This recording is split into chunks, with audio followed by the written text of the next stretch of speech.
Assalamualaikum warahmatullahi wabarakatuh. Perkenalkan, nama saya M. Rizky Holid dari kelas HK22B. Di sini saya akan memaparkan materi tentang analisis hukum dan kekuasaan. Dalam konteks ilmu sosial dan politik, hukum dan kekuasaan adalah dua elemen yang saling terkait dan saling mempengaruhi. Pengertian hukum dan kekuasaan. Hukum adalah sistem aturan yang disusun dan ditegakkan oleh institusi atau otoritas negara untuk mengatur perilaku masyarakat. Hukum mencakup norma, peraturan, dan sanksi yang berlaku secara umum dan bersifat mengikat. Kekuasaan adalah kemampuan seseorang atau kelompok untuk memengaruhi, mengatur, atau mengendalikan tindakan orang lain, termasuk kemampuan untuk membuat, menerapkan, dan menegakkan hukum. Relasi antara hukum dan kekuasaan. Hukum sebagai alat kekuasaan. Dalam pandangan positivistik, hukum sering dianggap sebagai produk kekuasaan negara. Negara membuat hukum dan memaksakan kepatuhannya melalui lembaga seperti polisi, jaksa, dan pengadilan.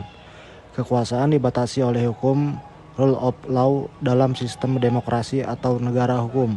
Kekuasaan pemerintah dibatasi oleh hukum, artinya pejabat publik pun harus tunduk pada hukum, dan hukum digunakan untuk melindungi hak warga negara. Teori-teori yang relevan. Teori hukum positivis, Hans Kelsen menyatakan bahwa hukum adalah norma yang bersumber dari otoritas tertinggi. Gundrom, hukum bersifat netral terhadap moral, tetapi sah karena dikeluarkan oleh lembaga berwenang. Teori kritis, Michel Foucault menyatakan bahwa hukum tidak netral, melainkan bagian dari praktik kekuasaan yang meregulasi dan mengontrol masyarakat. Kekuasaan tersebar melalui institusi hukum, pendidikan, dan kesehatan. Implikasi praktis. Dalam masyarakat demokratis, hukum digunakan untuk membatasi kekuasaan agar tidak disalahgunakan. Dalam negara otoriter, hukum sering dijadikan alat kekuasaan untuk menjustifikasi tindakan represif terhadap oposisi atau rakyat. Oleh karena itu, peran masyarakat sipil, media, dan lembaga independen sangat penting dalam menjaga agar hukum tidak menjadi alat tirani. Kesimpulan, hukum dan kekuasaan memiliki hubungan yang erat dan saling memengaruhi. Dalam sistem yang sehat dan demokratis, hukum berfungsi sebagai pengatur dan pembatas kekuasaan agar tidak disalahgunakan.